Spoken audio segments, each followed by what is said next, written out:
In 2005, professional wedding photographer Sarah Jenkins vanished without a trace, her disappearance leaving a gaping wound in the heart of the small, picturesque town of Meadow Creek. She was last seen leaving a high-profile wedding at the opulent estate of the town's beloved benefactor, philanthropist Alexander Sterling. The initial investigation was exhaustive, a frantic search that combed through dense forests and dredged the serene surface of Miller's Lake.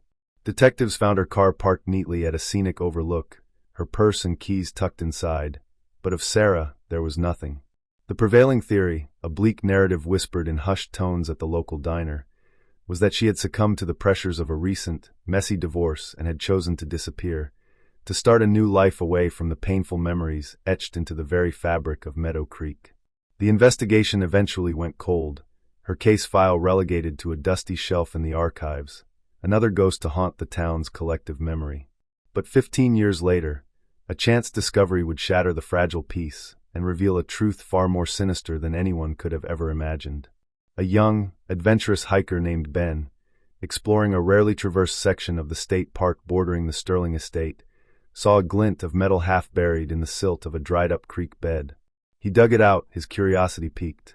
It was a professional-grade digital camera, battered and corroded by years of exposure to the elements, its lens shattered like a spider's web. A sense of unease washed over him as he recognized the model, an expensive piece of equipment from a bygone era. He took it to the local police department, a forgotten relic that would soon become the key to unlocking a decade-and-a-half-old mystery. The camera, and the secrets it held, would finally bring the dark, hidden truths of Meadow Creek into the light, exposing a monster lurking in plain sight and delivering a justice long overdue. The discovery of the camera sent a ripple of shock through the Meadow Creek Police Department, dredging up a case that most had consigned to the realm of tragic local folklore. Detective Miles Corbin, a man whose weary eyes had seen the town's slow decay from a place of idyllic charm to one of quiet desperation, felt a familiar, unwelcome knot tighten in his stomach. He had been a rookie when Sarah Jenkins disappeared, a fresh-faced officer full of an optimism that had long since been eroded by years of dealing with the darker side of human nature. He remembered the case vividly, the frantic energy of the initial search, the palpable grief of Sarah's family, the frustrating lack of any credible leads. He had always been haunted by it, a nagging sense that they had missed something, a crucial piece of the puzzle that lay just beyond their grasp. The official narrative of a voluntary disappearance had never sat right with him, a convenient explanation for an inconvenient truth. Sarah, from all accounts, was a fighter, a woman who had just started to rebuild her life after a tumultuous divorce. She was passionate about her work, her photography a testament to her ability to find beauty in a world that had often shown her its ugliness. It seemed inconceivable that she would simply walk away from it all. Now, with the discovery of her camera, a flicker of that old, forgotten hope was rekindled within him, a dangerous ember in the tinderbox of his cynicism. He knew the odds were stacked against them. 15 years was a lifetime, memories fade, evidence degrades, and people, with their complicated lives and their carefully guarded secrets, become even more entrenched in their own narratives. The camera itself was a long shot, a battered piece of metal and plastic that had endured the unforgiving cycle of seasons. But it was something, a tangible link to the past, a silent witness that might just be able to speak after all these years. He reached out to a specialist in digital forensics, a man named Leo, who operated out of a cramped, cluttered lab in the city, a place where forgotten data was resurrected from the digital graveyard. Leo was a magician of sorts, a master of coaxing secrets from a seemingly dead machine. As Miles drove the camera to the city, the weight of the past pressed down on him, the ghosts of the Jenkins case riding shotgun. He passed the Sterling estate, its pristine white facade a monument to wealth and influence, a place that had always felt slightly out of step with the rest of Meadow Creek. Alexander Sterling, the town's patron saint, a man whose generosity was the stuff of local legend, had been questioned at the time of Sarah's disappearance, a routine inquiry given that his wedding was her last known location. He had been cooperative, charming, his grief for the missing photographer seemingly genuine. But Miles had always felt a flicker of something else beneath the polished veneer, a coldness in his eyes that belied the warmth of his public persona. It was a fleeting impression, a gut feeling that he had dismissed at the time as the overzealous suspicion of a rookie cop. But now, with the case unexpectedly resurrected, that old, unsettling feeling returned, a persistent whisper in the back of his mind. He knew that if there was any hope of solving this case, he would have to be meticulous, to re-examine every piece of evidence, every witness statement, every alibi. He would have to be prepared to challenge the established narrative, to dig beneath the surface of Meadow Creek's carefully constructed facade. And he would have to confront the possibility that the monster they were looking for was not some shadowy stranger, but someone they all knew, someone who had been hiding in plain sight for 15 long years, their true nature concealed behind a mask of respectability and a wall of wealth and power. The weight of this realization settled heavily upon him, a premonition of the darkness that was about to be unleashed upon his unsuspecting town. The digital forensics lab was a world away from the quiet, tree-lined streets of Meadow Creek. It was a sterile, climate-controlled environment, filled with the low hum of servers and the frantic clicking of keyboards. Leo, the forensics expert, was a man who seemed to exist in a symbiotic relationship with his technology, his fingers dancing across a keyboard with a practiced, almost unconscious grace. He examined the camera with a reverence that bordered on the spiritual, his eyes, magnified by a pair of thick-lensed glasses, scanning every corroded surface, every crack and crevice. He explained to Miles the monumental task that lay before them. The memory card, a compact flash card, was an older technology, and its chances of survival after 15 years of exposure to moisture and extreme temperatures were slim to none. The delicate electronics would have likely been shorted out, the data corrupted beyond recovery. But Leo, ever the optimist, believed that there was always a chance, a ghost in the machine waiting to be coaxed back to life.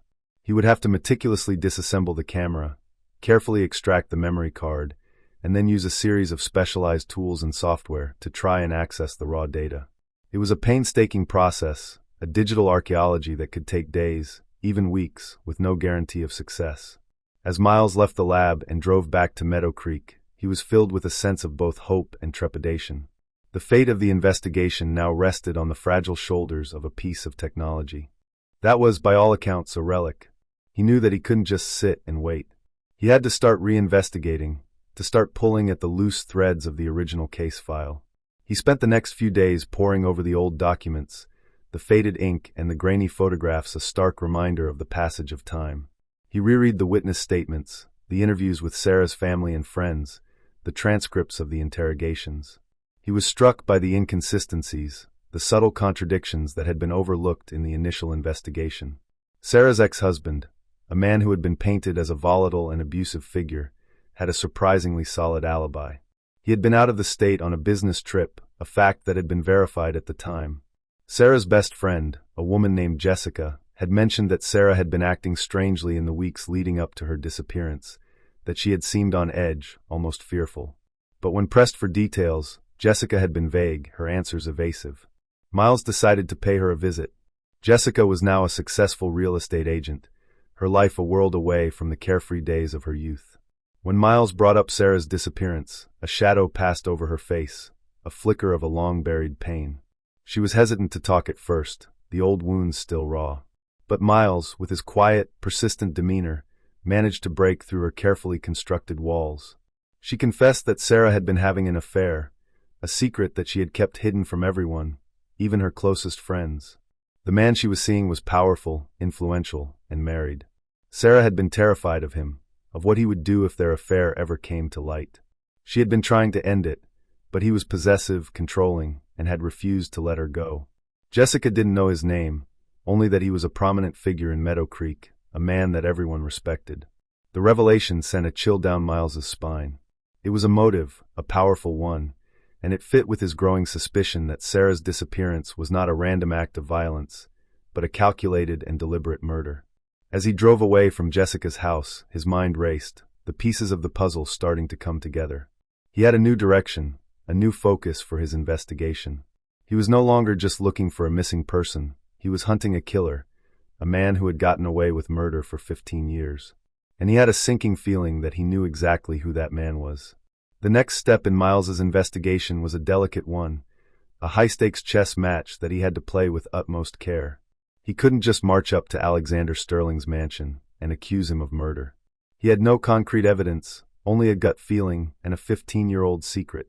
He needed more, something that would tie Sterling directly to Sarah's disappearance. He decided to start with the wedding, the last place Sarah had been seen alive. He tracked down the couple who had gotten married that day, a couple who had since divorced and moved to opposite ends of the country. He managed to get them both on the phone, their memories of the day hazy, clouded by the passage of time and the emotional turmoil of their own failed marriage. But they both remembered one thing clearly. Sarah had been arguing with Sterling. It had been a heated exchange, their voices low but their body language tense, angry. The bride had thought it was about a problem with the photos, a technical issue. The groom had thought it was something more personal, that he had seen a flicker of fear in Sarah's eyes. It was another piece of the puzzle, another crack in Sterling's carefully constructed facade of benevolence. Miles knew he was getting closer, that he was on the right track. He felt a surge of adrenaline, a renewed sense of purpose. He was no longer just a small-town detective. He was a man on a mission, a man determined to bring a killer to justice. He decided to take a closer look at Sterling's life, to dig into his past, to see if there were any other skeletons rattling around in his custom-made closets. He spent hours poring over public records, financial statements, old news articles. On the surface, Sterling was a model citizen, a self-made man who had built a business empire from the ground up, a generous philanthropist who had donated millions to local charities. But as Miles dug deeper, a different picture began to emerge. There were whispers of shady business deals, of ruthless tactics, of a man who would stop at nothing to get what he wanted. There was also a string of failed relationships, of women who had mysteriously disappeared from his life after a brief, intense affair. It was a pattern, a disturbing one, and it painted a picture of a man who was not what he seemed, a man who was capable of great darkness. And then Miles found it, the smoking gun he had been looking for. It was a small, seemingly insignificant detail, buried in a pile of old financial records. A few days after Sarah's disappearance, Sterling had made a large cash withdrawal from his personal account, a sum of money that was far too large for any normal, everyday expense. The transaction was untraceable, a ghost in the financial system. It was a long shot, but Miles had a hunch. He suspected that Sterling had used the money to pay someone off, to buy their silence, to make them disappear. He now had a motive, a pattern of behavior, and a possible accomplice. The case was no longer just about Sarah. It was about a man who had been preying on women for years, a man who had used his wealth and power to cover up his crimes. Miles knew that he was in for the fight of his life, that he was up against a man who was both powerful and ruthless. But he was not afraid. He was a detective, and he would not rest until he had uncovered the truth, no matter how dark, no matter how dangerous. He was ready for the final confrontation, the moment when he would come face to face with the monster who had been hiding in plain sight for so long. The phone call from Leo came at a moment of intense focus, Miles's desk littered with a chaotic collage of old photographs, witness statements, and financial records. The forensics expert's voice was low, tinged with a mixture of excitement and awe. He had done it. He had managed to recover a portion of the data from the corrupted memory card. It was a miracle of modern technology, a testament to Leo's skill and persistence. Miles's heart pounded in his chest as he drove to the city, a sense of nervous anticipation coursing through his veins. This was it, the moment of truth, the moment when Sarah's camera would finally reveal its secrets. In the sterile confines of the lab, Leo played the recovered footage. The first few clips were what one would expect from a wedding photographer. A bride getting ready, a nervous groom, the happy couple exchanging vows. But then, the footage took a dark and disturbing turn. The camera was still running, but it was no longer in Sarah's hands. It was on the ground, pointing up at a distorted angle. The sounds were muffled, a struggle, a woman's voice, pleading, then a man's voice, cold, menacing, a voice that Miles recognized with a sickening jolt of certainty. It was Alexander Sterling. The footage was grainy, the lighting poor, but there was no mistaking him. He was standing over Sarah, his face a mask of rage. And then there was the sound of a single deafening gunshot, followed by an abrupt, chilling silence. The camera had captured the last moments of Sarah's life, a digital ghost that had borne witness to a brutal and calculated murder. The footage was the final, irrefutable piece of evidence that Miles needed. He now had everything he needed to bring Sterling down, to expose him for the monster that he was. He felt a surge of grim satisfaction, a sense of justice for Sarah, for all of Sterling's victims. But he also knew that the final confrontation would be a dangerous one. Sterling was a cornered animal, and he would be at his most desperate, his most unpredictable. As Miles drove back to Meadow Creek, the recovered footage playing on a loop in his mind, he prepared himself for the final act of this long and tragic play. He was no longer just a detective, he was an avenger, a man who was about to bring the wrath of justice down upon the head of a man who thought he was above the law. The confrontation was inevitable, and it would be a battle of wills, a clash between a man who had everything to lose and a man who had nothing left to fear. The weight of the impending confrontation settled upon Miles like a physical shroud, the air in his car thick with a palpable tension. He drove not to the police station, but directly to the Sterling estate, the grand, imposing mansion that stood as a monument to a life built on a foundation of lies and deceit. He knew he was breaking protocol, that he should have waited for backup, that he should have gone through the proper channels. But this was personal. This was for Sarah.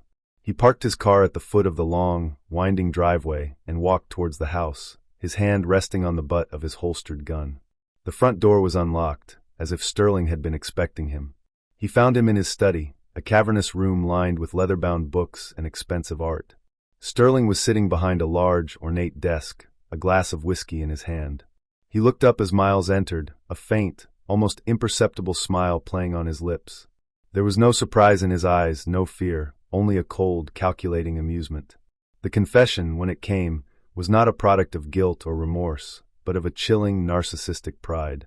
Sterling recounted the events of that night with a detached, clinical precision, as if he were describing a business transaction rather than a brutal murder.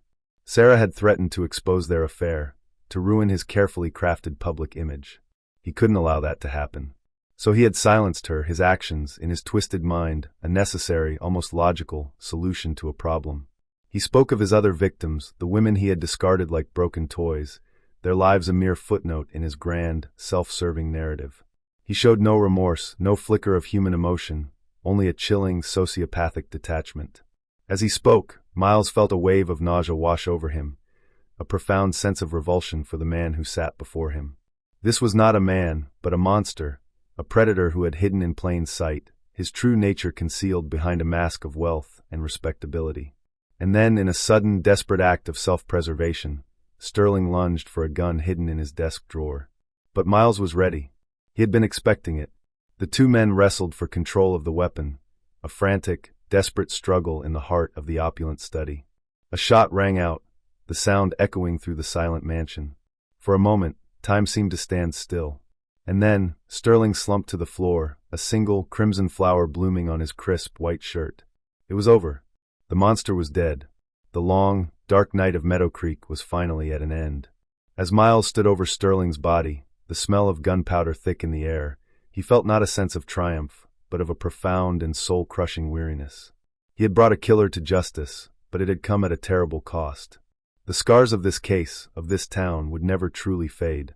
The resolution of the case sent shockwaves through the quiet town of Meadow Creek, the revelation of Alexander Sterling's true nature a devastating blow to the community's collective sense of self. The man they had revered as a benefactor, a pillar of the community, was a monster, a serial predator who had hidden his darkness behind a facade of philanthropy and charm. The news was a bitter pill to swallow, a stark reminder that evil can lurk in the most unexpected of places. For Miles, the aftermath of the confrontation was a blur of police reports, media frenzy, and the quiet, somber task of informing Sarah's family that their long nightmare was finally over. He met with her parents, their faces etched with a grief that had been a constant companion for 15 long years. He told them the truth, the whole, ugly story, and in their tears, he saw not just sorrow, but a flicker of a long-forgotten peace. They could finally mourn their daughter, not as a woman who had simply disappeared, but as a victim of a terrible crime, a woman who had fought for her life until the very end. The recovered footage from Sarah's camera, the silent witness to her final moments, was a double-edged sword. It was a graphic, brutal testament to the evil that had been visited upon her, but it was also a powerful symbol of her resilience, her refusal to be silenced, even in death. It was her voice, reaching out from beyond the grave, that had finally brought her killer to justice. The town of Meadow Creek would never be the same. The Sterling estate, once a symbol of hope and prosperity, was now a monument to a dark and hidden history, a place where the ghosts of the past would forever linger. The trust that had once bound the community together was shattered, replaced by a sense of unease, a suspicion that a similar darkness could be lurking just beneath the surface of their own seemingly perfect lives. For Miles, the case was a defining moment in his career, a brutal and unforgiving lesson in the nature of good and evil. He had stared into the abyss, and it had stared back at him.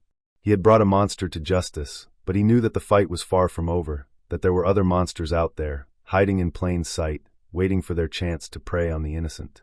As he stood at Sarah's grave, the newly placed headstone a stark white against the green grass, he felt a sense of a heavy, hard-won peace. He had given her a voice, he had given her justice, and in doing so he had, in a small way, restored a semblance of order to a world that had been thrown into chaos. He knew that the memory of Sarah Jenkins, the brave and talented photographer who had captured the beauty of the world, would not be defined by her tragic death, but by the legacy of truth that she had left behind, a legacy that had been brought to light by the unwavering dedication of a detective who had refused to let her be forgotten. The sun began to set, casting long shadows across the cemetery, and as Miles turned to leave, he felt a sense of a new, albeit fragile, hope for the future of Meadow Creek, a town that was finally ready to begin the long and difficult process of healing. In the weeks that followed, the town of Meadow Creek began the slow, arduous process of coming to terms with the revelations that had shattered their idyllic perception of their community. The Sterling name, once a symbol of civic pride, was now synonymous with a deep and profound betrayal. The various buildings and charitable foundations that bore his name were quickly and quietly rebranded, a desperate attempt to erase the stain of his crimes. The local newspaper ran a series of articles not just about Sterling's monstrous acts, but about Sarah, a celebration of her life and her work. Her photographs, once forgotten, were now displayed in a local gallery, a testament to her talent and her passion. The community, in a collective act of penance, embraced her as a fallen hero, a woman who had inadvertently exposed the darkness that had been festering in their midst. For Detective Miles Corbin, life did not simply return to normal. He was a changed man, the events of the past few weeks having left an indelible mark on his soul.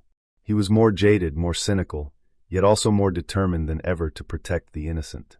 He saw the world through a different lens now, a world where the line between good and evil was often blurred, a world where monsters could wear the masks of men.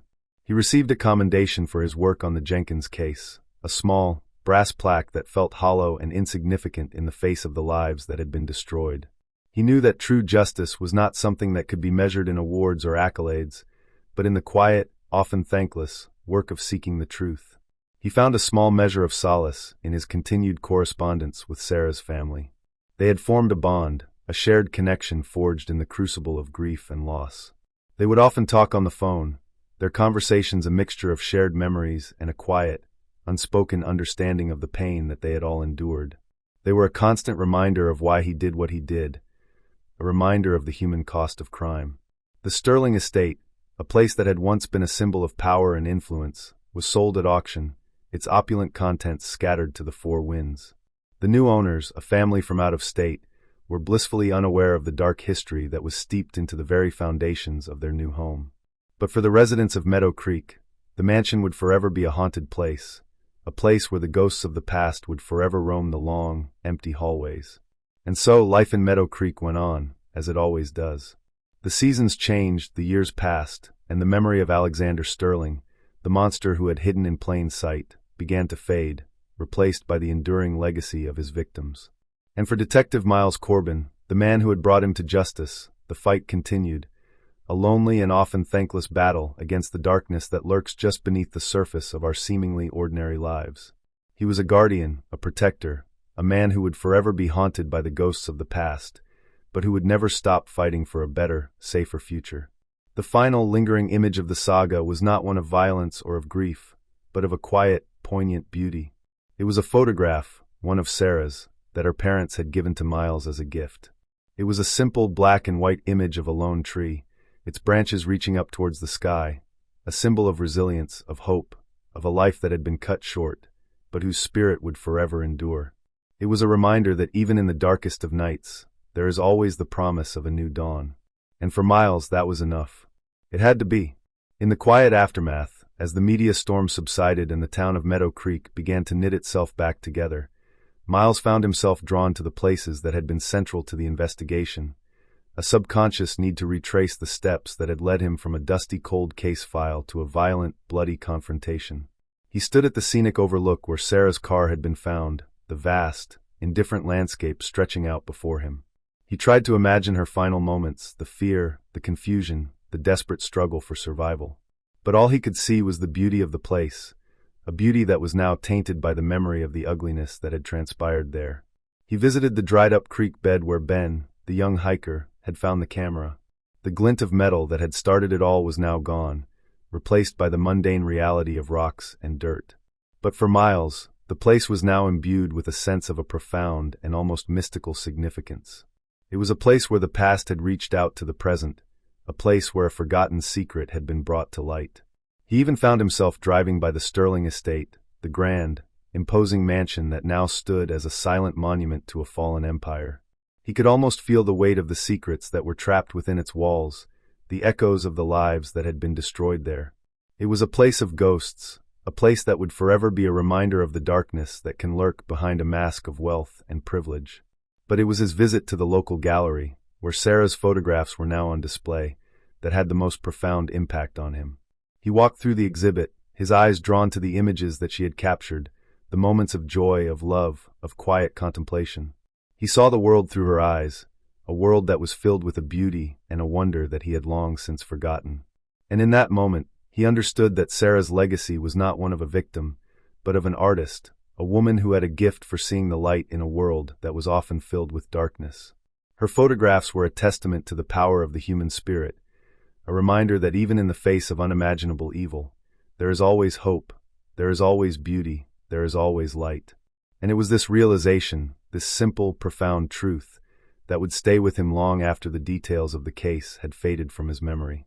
It was the gift that Sarah, in her own unique way, had given to him, a gift that would help him to navigate the darkness that he knew he would have to face in the years to come. He left the gallery with a renewed sense of purpose, a sense of a heavy, hard-won peace. The fight was not over, it would never be over, but he was no longer just a soldier in the war against darkness. He was a guardian of the light, a protector of the beauty and the wonder that Sarah had so masterfully captured in her art. And for the first time in a long time, he felt a flicker of a long-forgotten hope, a belief that in the end, good will always triumph over evil, that light will always banish the darkness. He was a detective, a man who had seen the worst of what humanity had to offer, but he was also a man who now carried a small, precious piece of Sarah's light within him, a light that would guide him through the darkest of nights, a light that would never be extinguished.